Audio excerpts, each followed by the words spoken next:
Hello, welcome. I'm putting my video on now. We are recording. Hi, everyone. Welcome to Birthing Basics, Cohort 2, Week 2. Double 2 is a 4. That's foundation. Thank you for being here. We'll wait as everybody comes on. Yeah. Make sure y'all have water to drink. Make sure you feel cozy and safe.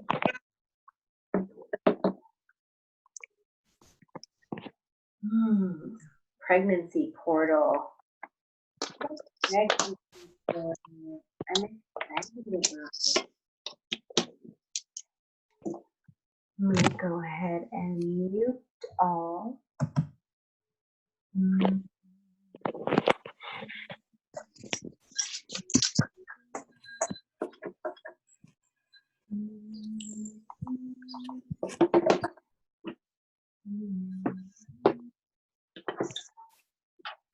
11 participants. Let's see who else comes.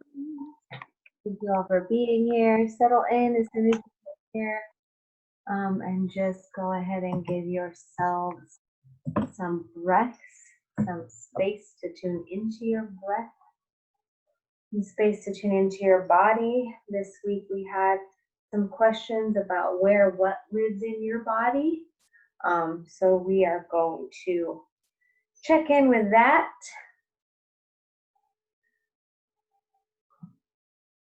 Nice to see you all. Go ahead and scroll through. I'll do my best to go back and forth in the platform in Zoom from speaker to the grid. I like the grid because I like to see everyone. But in the recording, I've heard that it can be a little, I don't know, distant if somebody's speaking. So maybe some of you got to see the recording from last week. We'll wait a little while longer before we open sacred space and see everybody who's here. Thank you for being here. And I'm going to write in the chat just a little check-in question. Okay, so let's see. How do storms, it's storming right now in Denver, and I love it, make you feel? What is present in your body right now? So I'm going to ask you all to answer this question. And then once again, just so we can all keep getting to know each other, at least by name and by feeling in the chat, I'm going to ask you also to answer your name, pronouns, and where you're joining us from. Where are you? Okay, so whenever you're ready, how does storm make you feel? Names, pronouns, where you're joining us from.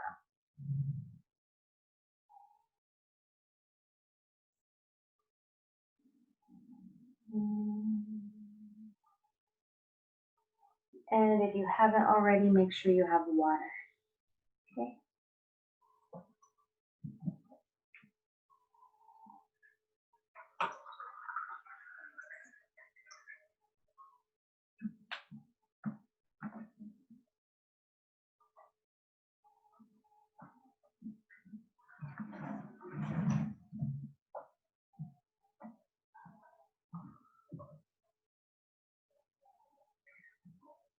Okay. So I'll go ahead and go. You're also welcome to unmute yourself if you prefer talking than writing it in the chat. I'm going to do this. That works better for me in the keyboard. Okay. Celeste says, storms make me feel calm and have a restorative energy to me. My name is Celeste, she, her, in Denver. Lauren says, she, her, Denver. Storms make me feel cozy, excited, and calm in my body an excitement or an anxiety is present right now. Okay, thank you for sharing that. Okay, to me, storms make me feel invigorated. I love storms. I was born during a storm, a snowstorm. In my body, I feel my head face feels tired, but I think it just comes with toddler mommy. Huh? Okay. Anyone else want to share either by unmuting yourself and speaking or in the chat? Ruby, she, her from Crescent City, California. Storms make me feel, sorry, I have to dismiss this notification, like I am at home. As is often stormy in my town. They represent my sister to me. Storms represent your sister to me. Thank you for sharing, Ruby. Tess, she, her, Paonia, Colorado. Storms feel comforting to me. They let me take a break, which I don't always do for myself. Nice. I'm feeling a bit tired from working in the sun. Thank you for sharing, Tess. Kiki, Frankie says, I feel the energy of storms. I feel anxious. Frankie is they, them. Thank you, Frankie from Denver. Liliana says she heard Denver right now. I feel grateful for the rain. It makes me tune into my senses. I made soup. I feel warm and cozy. Wonderful. Thank you for sharing, Liliana. Jacqueline, she, her, hers. Storms make me feel clean. That's a good one. Welcome everyone. Lala from San Francisco, she, her, hers. All of my bodies ache for storms, wet, loud, nourishing, flowing storms. Moving from the East Coast to the West 3 months after moving to SF, I longed for something that I learned was a warm spring thunder shower. I feel held within the belly of a storm. Wonderful. That's beautiful. Thank you for sharing, Lala. Lauren Wolshik. You can tell me how to pronounce that when you decide to. Lauren, she, they, northeastern Wisconsin, Menominee ancestral land. I don't know how to say that either. I learned so much from you all. Thank you. Storms make me feel energized and connected to all of creation, their potential for destruction, creation, healing waters, lightning, returning nitrogen to the soil, making fertile ground for creation. I feel present in my body. Thank you for sharing, Lauren. That was beautiful. Y'all are poets and life sustainers and creators. Kiki, storms comfort me because they are out of my control and make me practice acceptance. Denver, she, her, hers. Thank you, Kiki. Lala, she, her, hers. San Francisco. Thank you again. Antoinette, she, her. Storms make me feel at ease. Fullness is present in my body now. Elias, my partner, he, him. Storms make me feel invigorated. Elias feels love. Hi, Elias. Welcome. Thank you for holding down some masculine energy today in the form of a male companion. I appreciate you. Anybody else? Storms, how do they make you feel? Name, where you're from, where you're living, where you're coming to us from, and pronouns. All right. Well, if anybody feels called to share by unmuting yourself, we're open for that.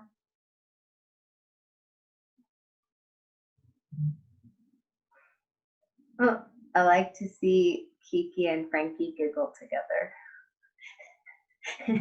You guys, I see y'all laughing together a lot. I'm like, oh, makes me happy. Thank you for laughing at you. Don't worry. I don't. Either way, it's beautiful to see you guys laugh together all the time. I'm trying not to take these personal. My ego. I'm like, okay, ego, shut up. It's a lifelong journey. We're just giggly when we're together. It's beautiful. I love it. Thank you for sharing your giggliness together. Powerful for the group. Okay, Peregrina, do you have a check-in?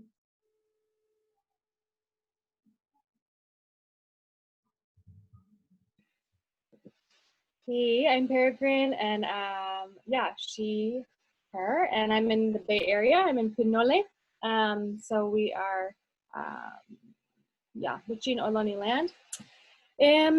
Yeah, storms. I think of them as like this huge, fierce, angry, loving gift from the sky. Like I think of it as like the father sky, just like rushing down a really intense amount of love at the earth because it's right when the rains start. So I love them. Purifying, clearing, Thank you. Thank you for sharing. Okay.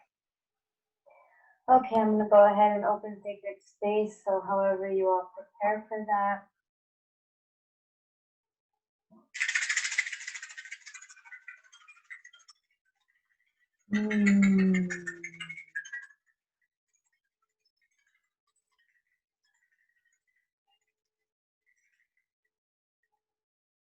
Umite, Great Spirit, Tonkashila, beauty, life, water, sustenance. Thank you. Thank you, creation, for the abundance you offer in every moment.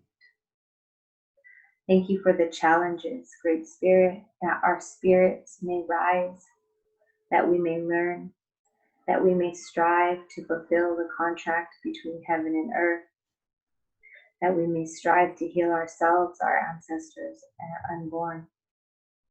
Great Spirit, I ask in these moments as we connect for clarity of purpose. Great Spirit, I ask that we all act from our highest true love, self-purpose, that we may be protected in this infinite space of regeneration. Great Spirit, thank you for bringing us all here together. I ask for the presence of our honorable well ancestors to help us do this work here, now, in this time, space, dimension, spreading to past and future time, space, dimensions. Great Spirit, I ask for unconditional acceptance and nurturance of the self. I ask that we see our woundedness with compassion, that we are able to steward our healing from the inside out. Great Spirit, I ask for consistency in our stewardship of our healing. Thank you for this day. Thank you for our water. Thank you for our food. Thank you for the love that comes from us and toward us in every moment. Thank you for the forms of love that take the manifestations of destruction and violence, that we may purge, that we may correct wrongdoing. Great Spirit, I ask that we accept this place and time in our world and follow our purpose within it. Momenteo.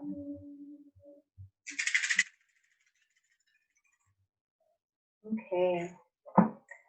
So hopefully some of y'all got to, or all of y'all got to the questions. We have, I believe, we have 15 participants. So I'm gonna do groups of 3 in a breakout for, I guess, 12 minutes. So we each have 4 minutes or so to share. Our questions this week were about where we feel emotions in our bodies. Learning our bodies is really important for us to make connections to what we're feeling and where we have to move energy so that we can also release that emotion. A lot of this talk on pregnancy was definitely about where we're holding things that are not helpful and healthful for our gestational harmonization. You can share anything. I'm going to just tell you if you didn't get to the reflection questions. They are, where does fear live in your body? Is it yours? Where might else it come from? Question 2, what other emotions are prominent in your body? Are they yours? Where else might they come from? And then question 3 is all about joy and where you feel that in your body. So anything you feel called to share to your group, part of this connecting is about building community, specifically conscious community around birthing. Okay, so it'll just take a few little moments for y'all to go into your breakout sessions. And once I put you there, you can call me in. There's a button where you're like, hey, I need help if you need the questions reiterated, but basically fear, joy, and other emotions, and where are they in your body and are they yours? Okay? Breakout sessions.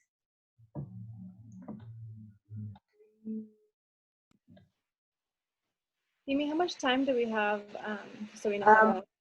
I'm gonna give 12 minutes total, so 3 to 4 minutes each. Do you feel like you need more? If anybody feels like you need more, give me a thumbs up.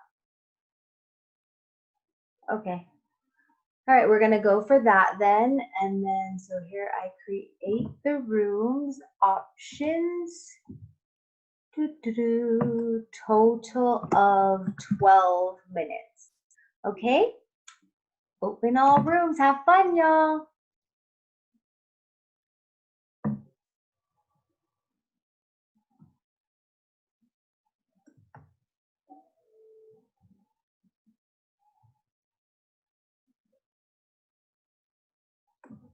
Hello. Antoinette, are you there, darling?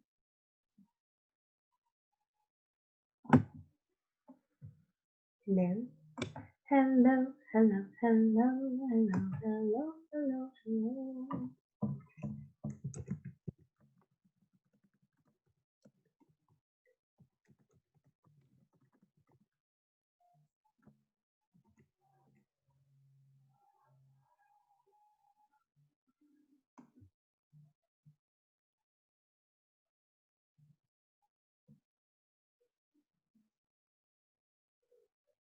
Hmm.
Hmm.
Hi.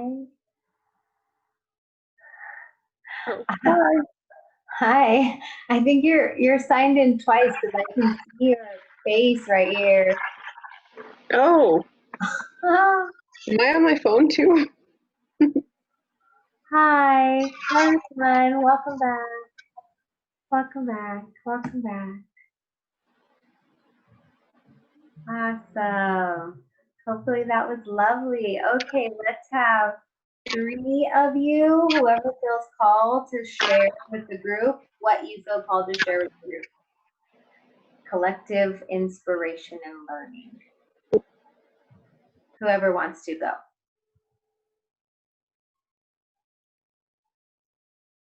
I could also call on them. I'll go. Okay. I didn't actually get to mention it in the breakout, but Lala did, and it was really interesting. We both felt a connection with our maternal lineage when it comes to fear Mm. and the patterns of holding in our body related to that. Yeah, I saw so many heads nodding right then. And yeah, I've been looking at that a lot personally, with just the like need to be anxious that the women in my family have held, and that's almost care or something, to be worried all the time.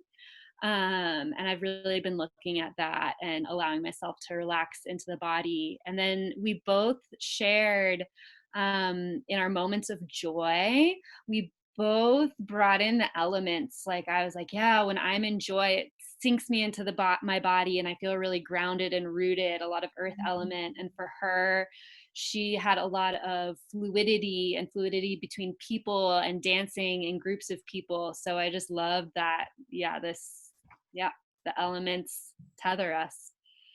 Yeah. Thank you so much for sharing, Tess. Thank you. Mm-hmm. Right. Who's next?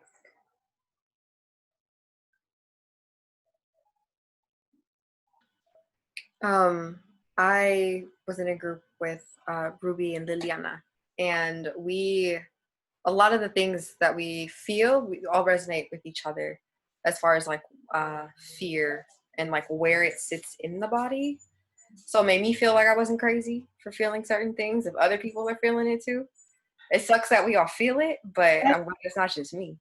Yeah. What specifically? Like where in your body? Here, like not so much my like abdomen and like not the womb, but like right here. Seems like when I'm having like real difficult conversations with my mama, it gets real hard to breathe sometimes, and I realize it's me. That's when I challenge her fears. And because there have been times when I'm like, I'm actually not scared of this. You are, and you have made me very paranoid. We clashed a lot when I was in high school, because I realized how much of just speaking to what Tess was, how somehow worry is care, and like how like because you care for someone, like care isn't love, right? And so grappling with that as a high schooler, and then now being an adult, and I still live here at home with her, so still, and I'm on my own journey, and I'm just challenging her every day. So there's a whole bunch of breathing problems going on over here, but it's a good place to be. But just that's where I realized that the people in my group, that's where we felt it. It's just right in the middle. And same joy, we felt grounded. I like to dance and I like to move, and I feel like my feet tingle, especially like when I hear music, like a good song with like heavy drums. Oh yeah, it feels real good. Thank you, Jacqueline. Thank you for sharing that. That was beautiful. Anyone else?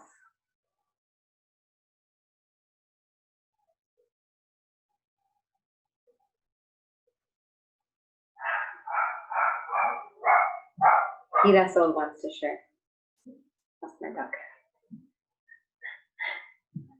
One more share. It can be on anything what you guys talked about in your group or in response to what the other two just shared. I do have, oh, go ahead. Go ahead. I just was, Jacqueline, your share is so beautiful. And I started passing out when I was 9. And every time I did, my mother and I were having conversations. And I would always feel it right below that xiphoid process place.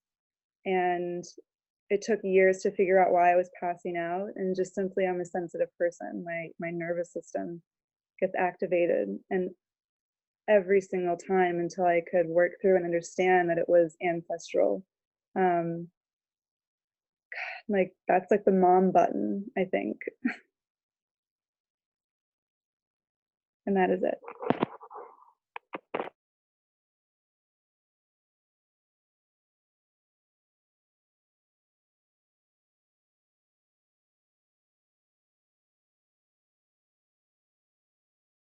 Oops. Sorry, I was muted. Lauren Wojcik, I think say that you also wanted to share. Yeah, and it's Wojcik. It's Polish. Wojcik. Yeah.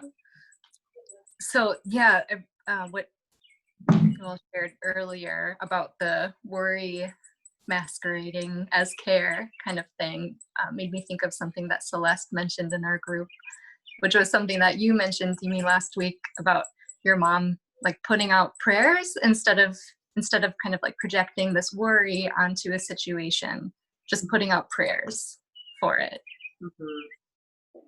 And that's so helpful when we've received all these fears projected onto us to just pray on it. Yeah.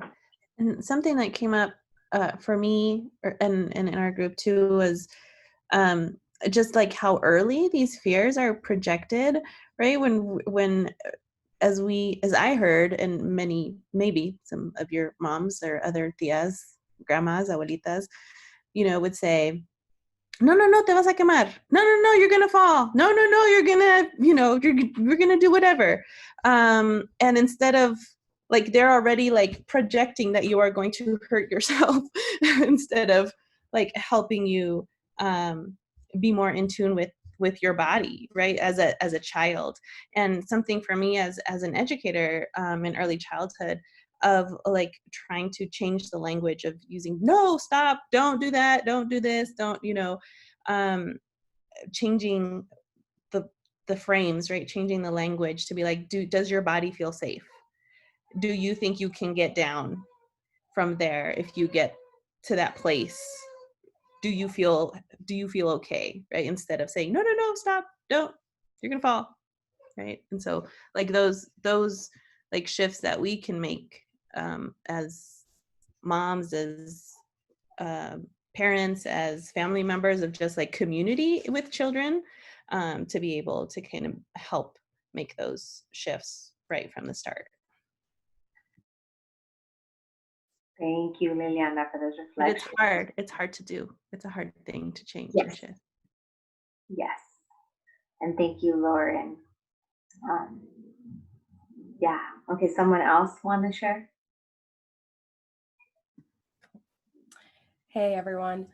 For me, like a really where I feel it the most when I'm having like I am afraid to speak my truth, and I guess like a part of me is like being like don't say it, like just keep it to yourself. But like I feel it in my throat, like it's really hard to get the words out out of fear of like how that's going to be received, and out of fear of judgment. But when I like process it more, it's just like I'm the one who's judging myself and being like, oh no, like they'll think this if you say that or something like that. But like I feel that a lot, especially like in my therapy sessions, when I'm talking with my therapist, just because sometimes I'm like, I don't know if this if she's gonna be like judging me or thinking whatever thoughts or something like that. But that's a prominent emotion where I feel it in my body. But we were saying like for me, where I feel joy is just like in my heart, like in my chest area, just feel like intense like happiness there when I'm with the people that I love and doing the things that I want to be doing. But yeah, just like my heart's pumping extra, I guess. So thank you. Thank you for sharing, Frankie. All right. Okay, let's feel into all of that and just resonate with what our collective is sharing. I want to talk a little bit, hopefully you guys all got to listen to the lecture this week, specifically as it with respect to the organs and the emotions that the organs carry. So that fear place is interesting that we feel it in our solar plexus, and I can look at that from a few different ways. The first that comes up to me is from my yoga teachings, and many of you are probably familiar with that tradition, at least some expression of that tradition. That's the Manipura chakra, which is your power place, right? The place of your movement forward.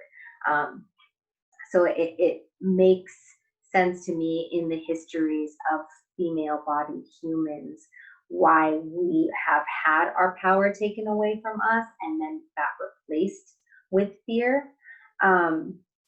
Also, from the Chinese medicine perspective that we spoke of in the lecture, our nurturance, our earth element, our center is in this area, the stomach right below the heart, and then the spleen right next to it. And the emotion there, the pathological emotion is worry, but the non-pathological emotion is thoughtfulness, or what my consciousness has replaced with this kind of covering, prayerful thoughtfulness or intention.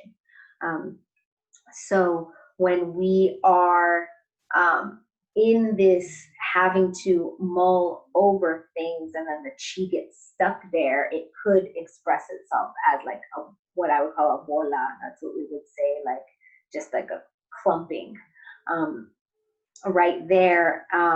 And if you think about it, if your right action is taken away from you, which is the other side right here, the liver, that anger place, where you're like unable to justly act upon your own intuitive yeses, then it also gets stuck. So it would make again sense that right in the middle, right there, it would.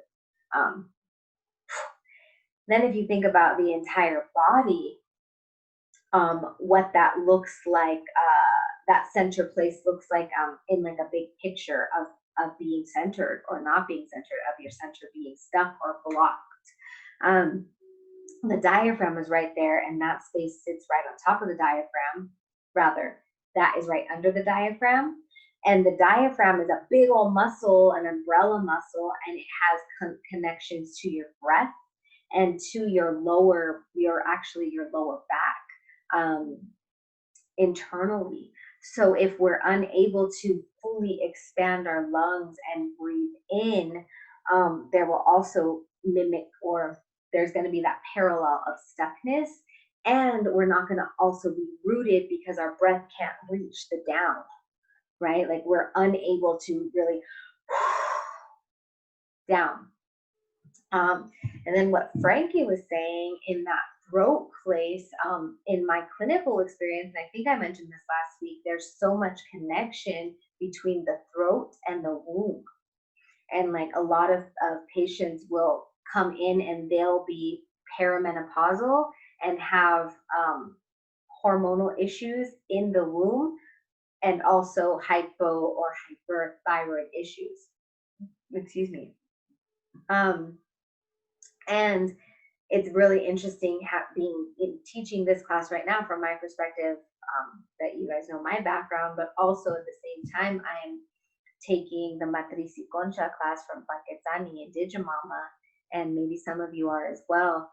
And in that cosmological view, the matriz or the womb is like central to everything. And she has an unbroken lineage from Mexico, but Mexico is still colonized by white men, by Spanish men, that before they, what she said is they learned the culture, etc., or a lot of it, of the Mexica people, in order to superimpose the culture and kind of underhandedly take the power of the people by being like, oh no, see, we understand it's a lot like this, but at the same time, they didn't honor the feminine form and the feminine body because it was still a patriarchy. So she's had to like uncover a lot of that and work through her own ancestors and her own, even though it's an unbroken lineage, it's still a lineage that has been subject to Spanish patriarchy. And so she was saying that there's not a lot of documentation on how women were viewed, on how femininity was viewed. And then these are all English words that is a binary language, right? And indigenous languages are not binary in the same way. So there's not translations that can actually be accurate when you are trying to understand a cosmological worldview of an indigenous culture in a Eurocentric patriarchal language, right? So it's very complex. And this womb energy, from everything she's come to understand as a body worker and an indigenous human, and the way she works with the womb is that it is the center of everything. It's the center of the universe. And when our wombs are off, everything else will be connected to that. And the way I've come to understand it in my practice is because of patriarchy and because of the womb carrier body having been subjected to so much domination and so much hiding and so much shame based on creating life, we are no longer connected to offerings in the same way. In the Vedic tradition, who I learned from, some of you are students of Lakshmi, who is the founder of the Satya Yoga Cooperative, which is a all POC co-owned cooperative. I know Celeste could say more about that, I think. But she said Vishuddha, which is the throat chakra, actually means, now I'm spacing, but it's about speaking your truth. It's the pure, that's what it is. It's a purification center. So if we're not able to speak our truths, we're not able to release our stuff, and how much stuff is stored in our wombs ancestrally and this lifetime. Yeah, so that's just where that took me. Okay. So if you feel called to say anything, please raise your hand and I'll either see you, or there's a little button, and you guys can please, whenever it comes, I really encourage you all to speak whatever you need to speak. But if not, we can move on to the more emotional side of these organs. And I actually want to ask you, so we can talk about in your own self, or if you're already a birth worker, or if you're not a birth worker, but you've been present in birth, or you've just been present with people if you're human. I would like to ask what connections you have seen with people's specific organ health, and their emotional human presentation as you've just experienced them in this human dimension at this time. So if anybody has anything to share on that, I really appreciate your perspectives, and to understand, rather to gauge the connective understanding, and ask if any of you were like, oh my God, that makes so much sense, or actually, can I have some more clarification? So whoever's ready.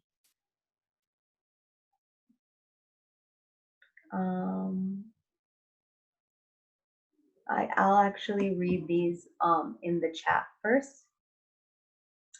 Ruby says, yes, changing the language, and that was before in response to what Liliana said. Thank you for that share again, Liliana, about how do we disengage that in our own bodies, and that, again, that throat chakra, right? Purification, creating that truth.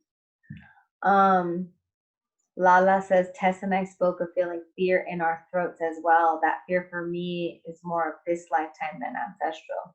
Okay, thank you for sharing that, Lala. I would love to hear more about that. And then Peregrine says, you think there's phlegm obstruction of the diaphragm? So interesting. Yeah, phlegm can obstruct pretty much anywhere. But as somebody carrying a baby, it's actually funny, in Chinese medicine, babies considered phlegm. Babies are phlegmy. It's like a big ball of phlegm. So I think we get more phlegmy when we're pregnant, because basically it kind of is this stagnation, right? Or as the body perceives it, it's this like thing growing that is just there. I'm sure there's a lot more graceful way to describe that, but that's what I remember from acupuncture school, because I thought it was phlegmy. I'm like, oh, it's not a phlegm ball. It's also a heat condition, so it's like a phlegm heat obstruction condition, which kind of sad. Maybe it feels that way sometimes. Okay, yeah, so any floor is open for anybody's thoughts on this week's organ connections to emotions. I have something. I really loved this concept of fully embracing our emotions helps our organs function and move and live and be.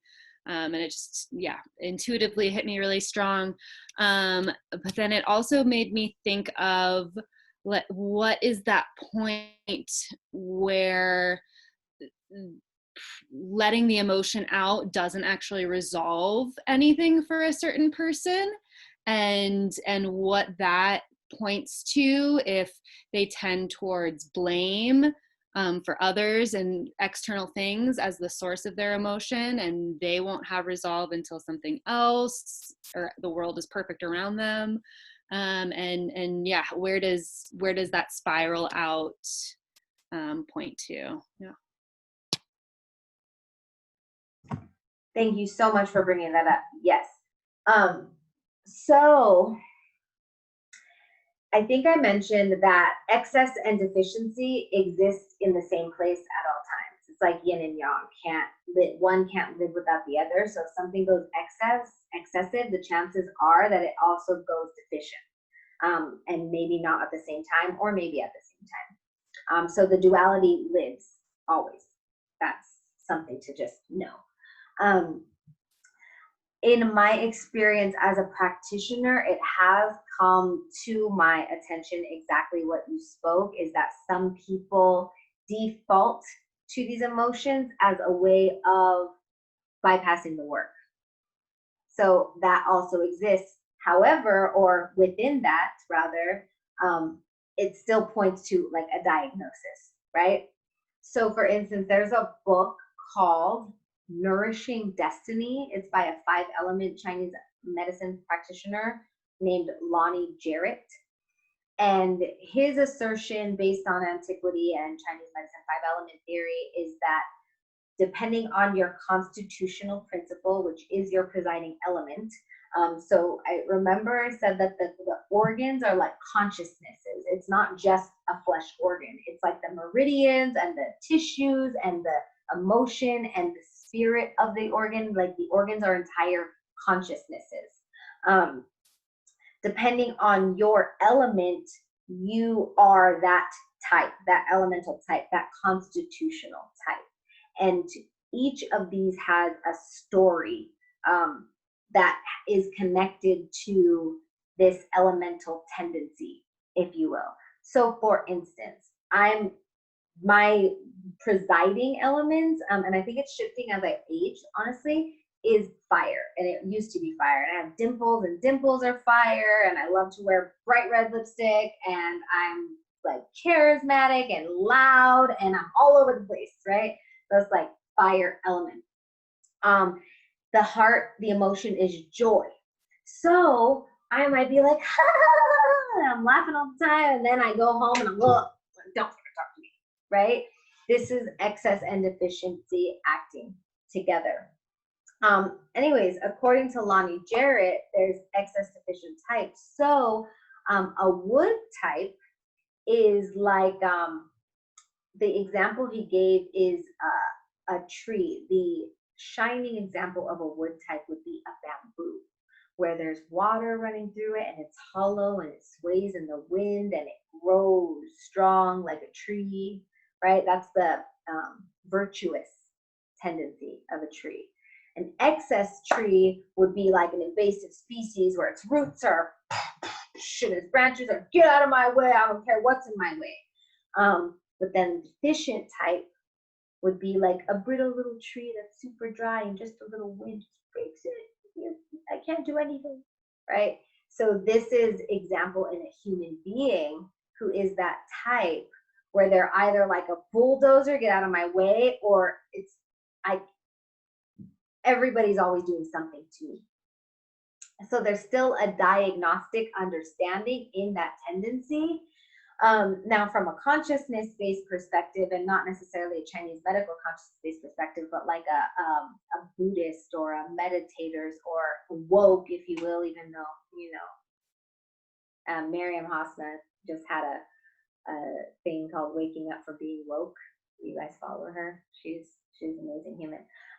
Anyways, the consciousness of healing has a lot to do with awareness, right? So we just have to become aware of our patternings, and that's the work.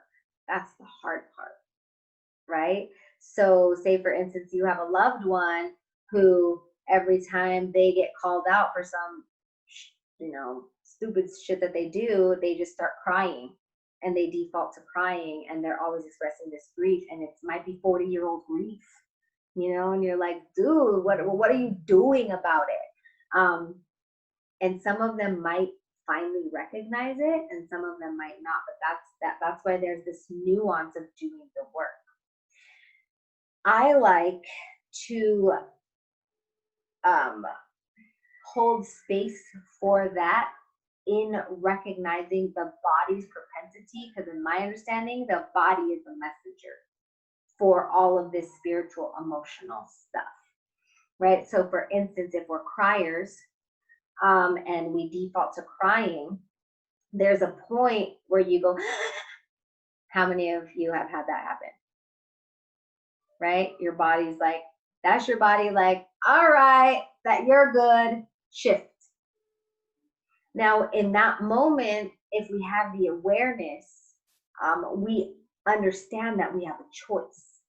And that choice is to continue to throw the pity party and create the mind game that keeps you in that space, or say, all right, next. Hope that was clarifying. Anybody else? I'm going through the lecture, and number one, I'm fascinated by cultures, how we all, feels like we all pretty much know what's up. We just have different names for shit, right? Like that's pretty much how it feels. So when I was listening to the lecture, I was like, oh, so that's what that side of the world calls that feeling. Okay. Like the taking the deep breath and feeling the, where you've had enough, right? Where your lungs have expanded and just being there, right? And how food and your food can nourish your blood, and then your blood goes up into your organs, and then just learning like the pathways and chi and kidney essence and everything.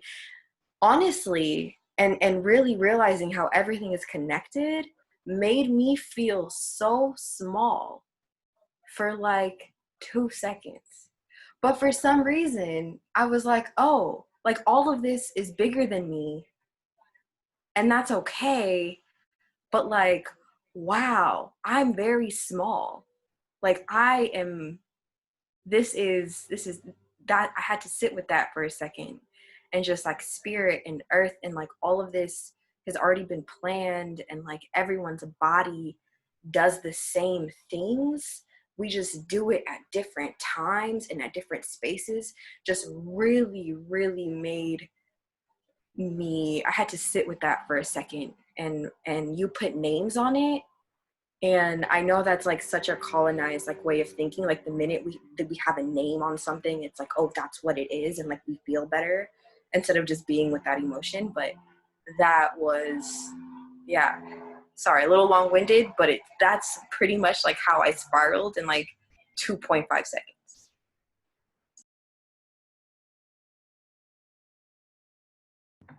Thank you, Jacqueline, for sharing. Yeah, it's humbling, right? To understand, like, we're a microcosm of the macrocosm.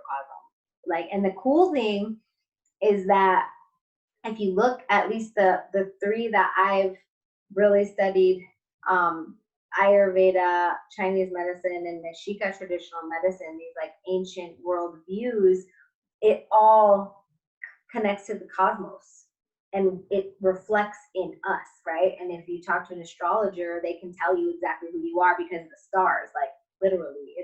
It's fascinating and super cool, and to me at the same time, like super liberating, as much as it makes me feel like this big. There's something fun about feeling like this big too, right? Like you don't have any control, so now what? But then the things you do have control of, you're like, fuck yeah, I can control that little thing. Thank you for sharing. Anybody else? Any questions, comments, insights? Oh.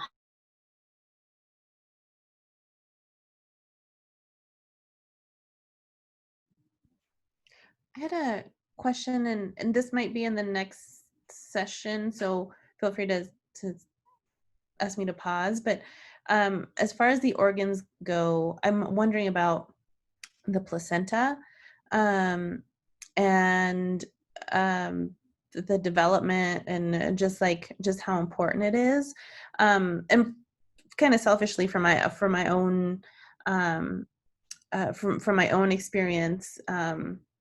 So my son was born early and was at a low birth weight and was essentially the placenta kind of was not working optimally, and was not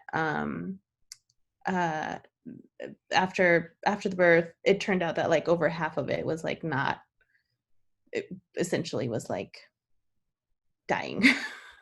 Like the tissue was just not working. So I know you talked about the other organs, but I'm just wondering about the placenta. And again, if we're going to touch on that in the next session, feel free to like tell me to pause and we'll come back to it. And that there's a lot. I mean, we could spend like the whole month, 6 months talking about the placenta. So yeah. Thank you, Liliana, for expressing that. So the placenta is, in my experience anyway, deemed an organ. It's an organ, an extra organ that your body makes to sustain the life of your unborn child in utero. I actually had a birth experience in a hospital where my patient was totally due. They were also one of my patients who came in to turn their baby, breech baby, and that worked. And I was their doula, and they did end up having a C-section for a lot of different reasons, which I won't go into now, but they had a halfway, kind of like rotting placenta, and I had never experienced that before. And I was really surprised because I was like trying to tune in, and like my diagnostic and my intuition didn't pick up on it. And then Charmaine, I don't know how many of you know Comadre Charmaine, is an amazing sorceress healer. She also was tuned in and didn't pick up on it. So it was like a really humbling experience for me. And something, again, Maestra Comadre Panquetzani has spoken to, that has recently really done something for me, is that, and also one of my astrologer teachers, is that babies choose when to come, how to come, with whom they come, and that's part of the great mystery, right? And what they're trying to teach us, express us, learn us, like learn unto us, if you will. That's just how it came through. So wow.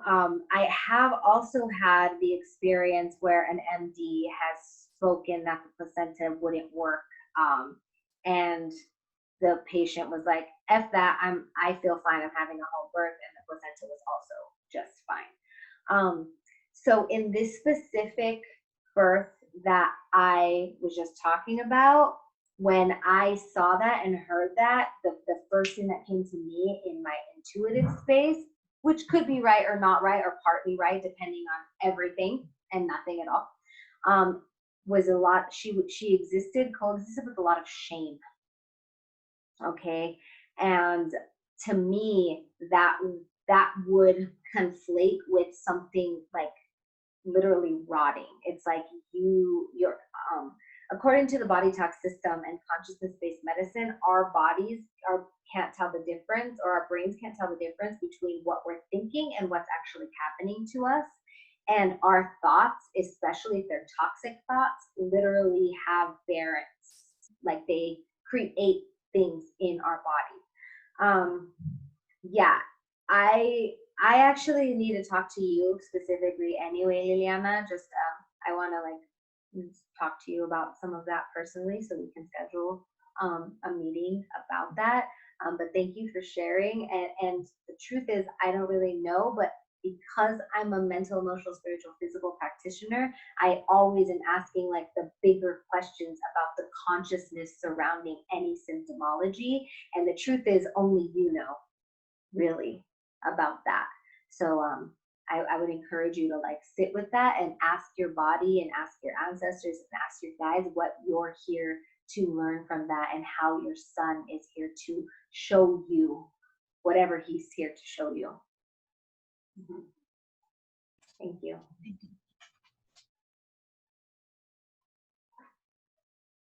Anyone else?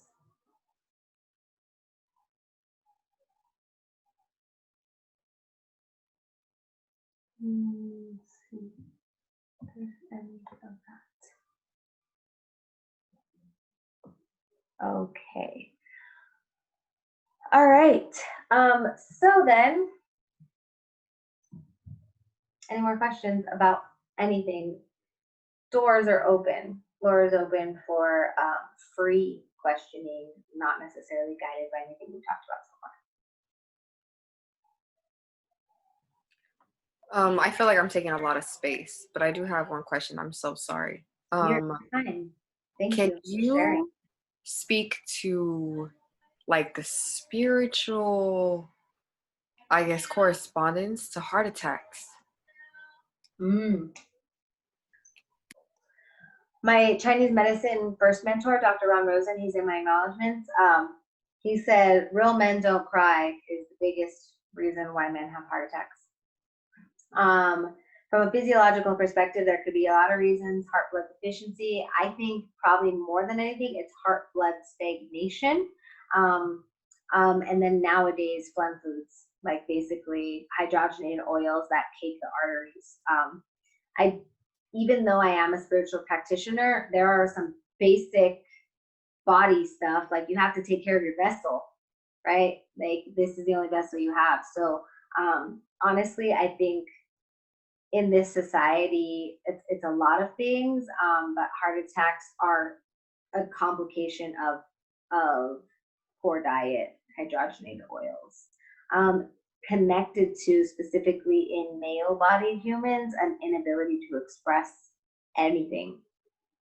Joy, love, vulnerability, laughter, playfulness.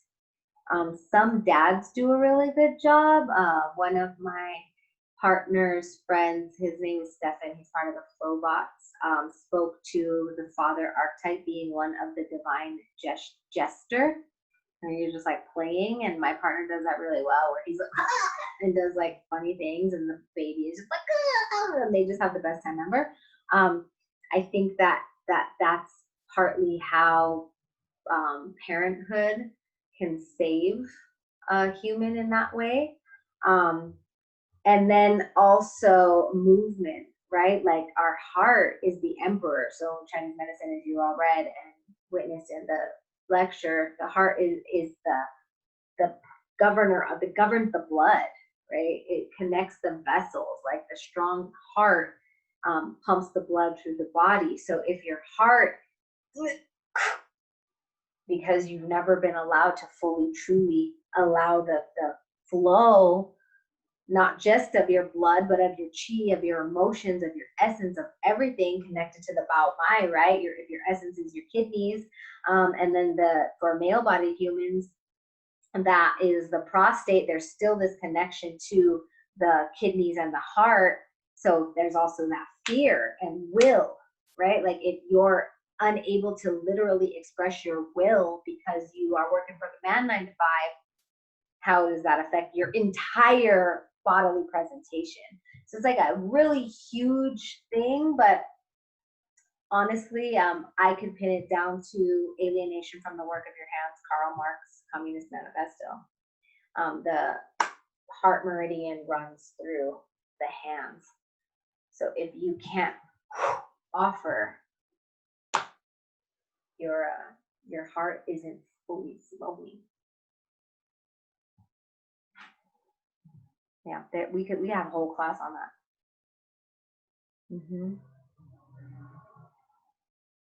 The storm is finally hitting Western Colorado. She said this. I love that. That's interesting. Love storms. Okay. Anybody else?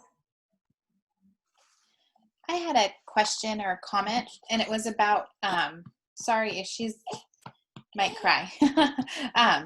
But it was about the breech birth live you had done, and I had my second child, my oldest son, he was breech, and so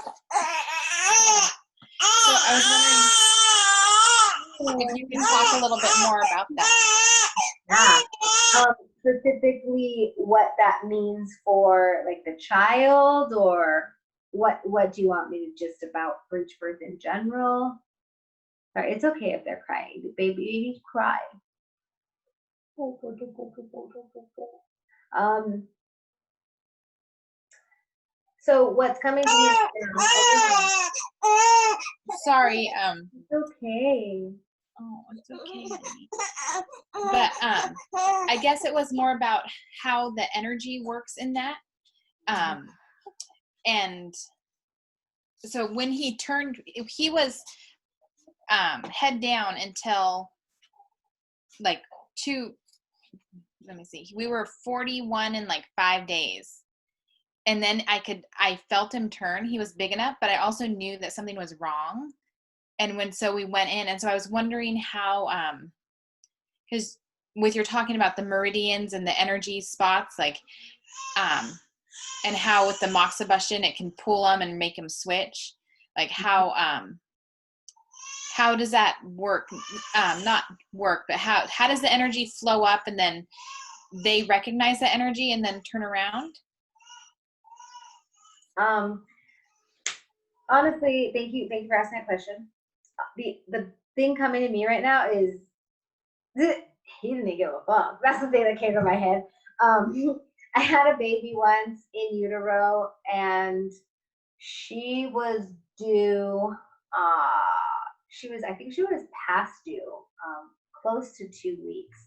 So the mom came in to help induce labor, and she's like, I don't know, I feel like she's not head down. So I like checked in, and I did massage in a downward way, the meridian, and I did moxa the pinky toe.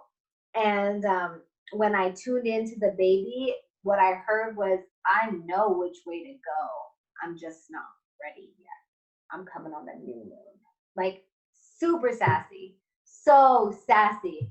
And I told her mom, I'm like, this is what I heard. This is what I think she said, you know. Sure enough, that baby came on the new moon, and like it was like 4 days away. And is sassy exactly like that to this day. So I think babies know. I think babies just know, and babies decide, you know. The other thing I think is like energetically, it's like somebody who isn't like the rest of people who like just jumps into things before they think about jumping into things, right? It's like feet first, like always on the go potentially.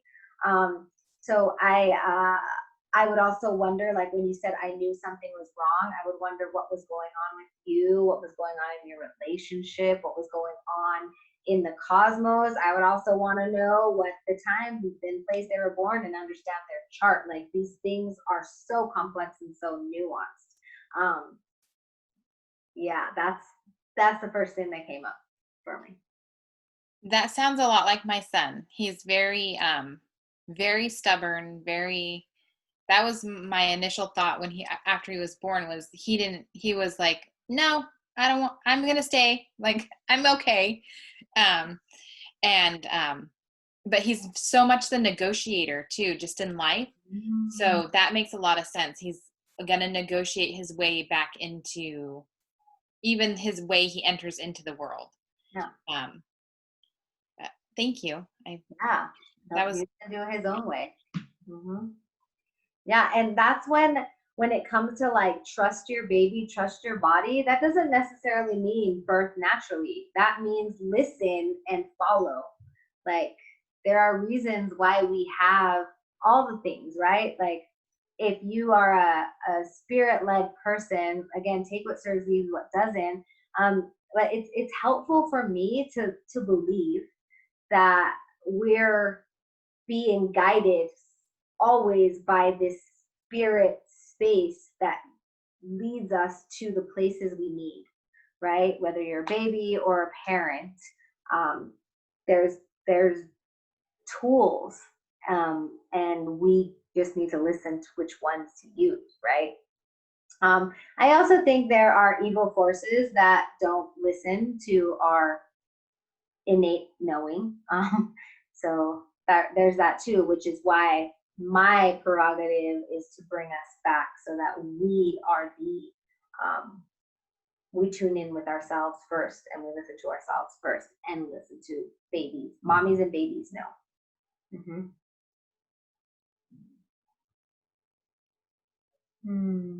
Okay. All right, let's just all take some deep breaths. I'm thinking 5. And I invite you to ground in your body.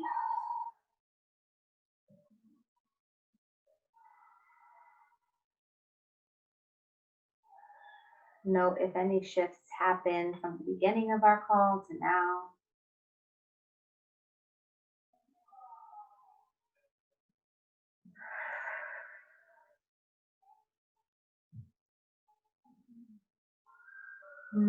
And I invite us to feel wherever we're sitting, wherever we're connected with our bodies to the foundation upon us. I invite you to imagine it as the Great Mother, as the earth, as this great nurturer. And I invite you to just feel held. Whatever that looks like to you, whatever that means to you, whatever images that come.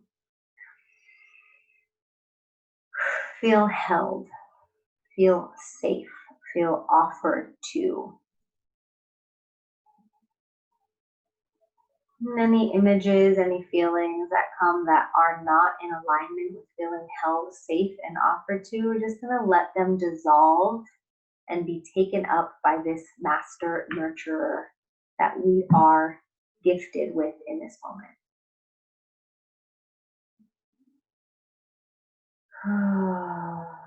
And as the nurturer beneath us helps us feel grounded and safe, we are opening the rest of our body to the sky, the air, the master uplifter beyond.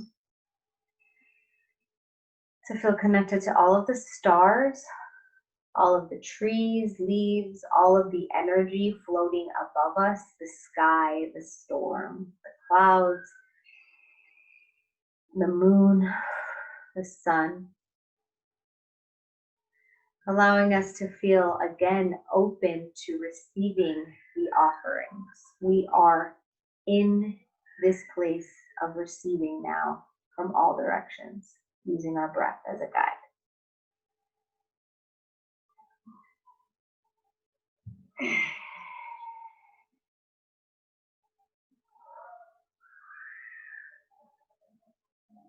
Recalling our highest true selves back into this place, grounding us in our earth place, lifting us in our sky place, connecting us to all that is.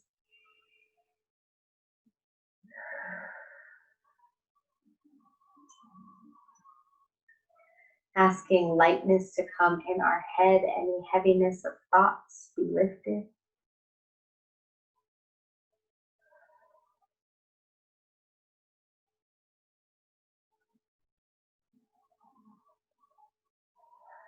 Knowing that nothing can penetrate us now, that is not welcome here. Feeling completely 3000% sturdy, connected to the earth and the sky, safe here in our body. Removing any junk from our head space specifically. As the earth lifts us, as the sky lifts us and the earth grounds us. It can be the opposite too. And our breath has us feeling full here in our own skin, connecting to each of our organs. I invite you to use your hands to tap or touch heart, outside of the heart on both sides, lungs, beneath the lungs, diaphragm, center stomach, right side liver, gallbladder, left side spleen, pancreas, middle underneath small intestine, middle all around big large intestine, womb area, to the back kidneys, under the womb bladder. Hello to any little beings inside that womb space. Here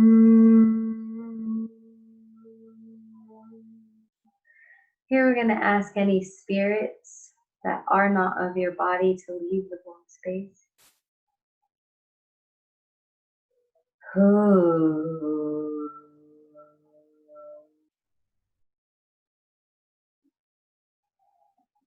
The earth and the sky just guiding anything that isn't ours out.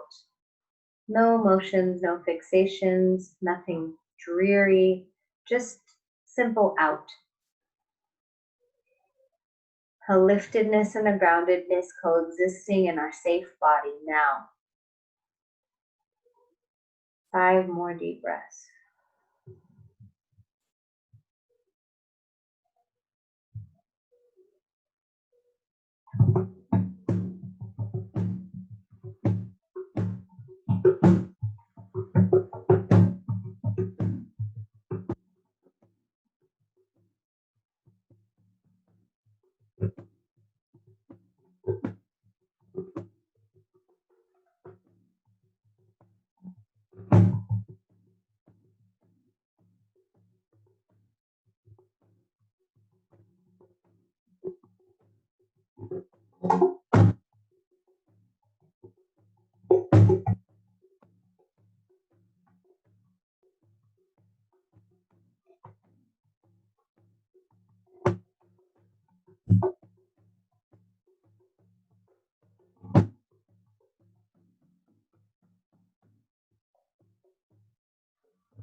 I ask for our hearts to connect to our wombs now.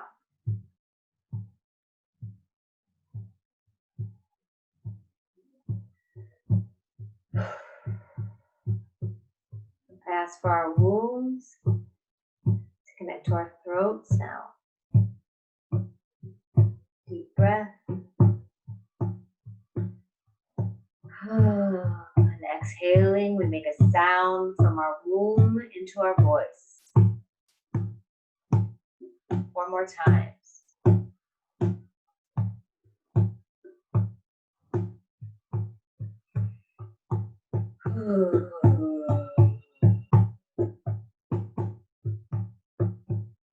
No judgments, just voice.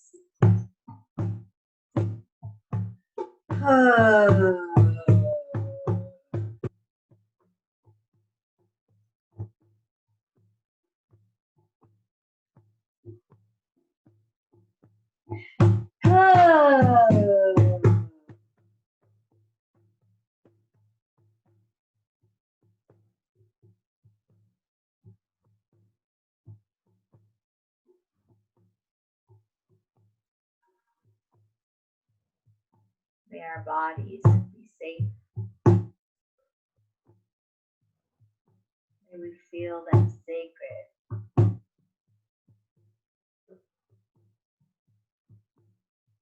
May our continued connection to the earth and the stars, the sky, and the ground offer us a connection any moment we remember.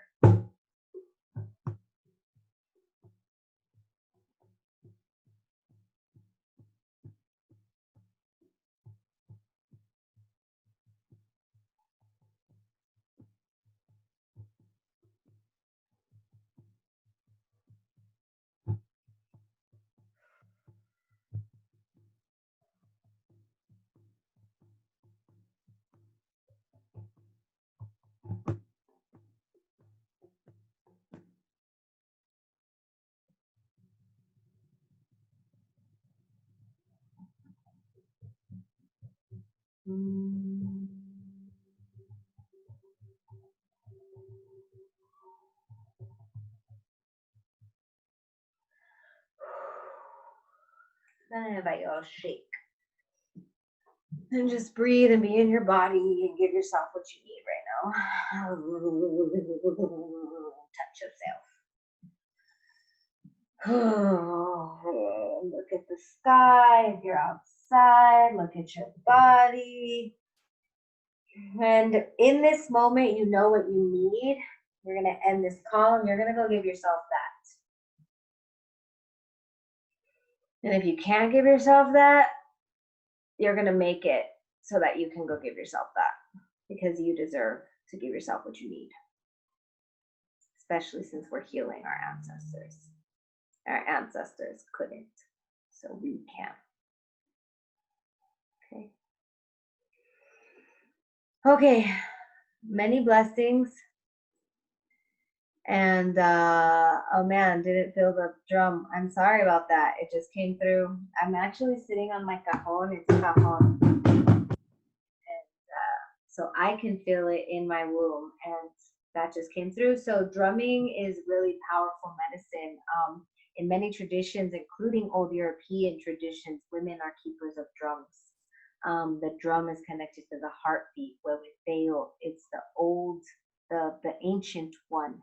So stomping and drumming are really powerful, especially with the meridians of the feet, for healing our womb spaces, for helping our babies come. So if you have a drum, go connect with that drum, play the drum into your womb. It'd be really good for us, for you, for all of us, because we're healing collectively. Mateo, okay, thank you for being here. Thank you for being here. Thank you for joining me. Thank you for trusting me. Thank you, thank you, thank you. Please unmute yourselves and say bye to all of your community. Thank you all for sharing. Bye. Thank you. Bye. Bye. Thanks, everybody. Many blessings.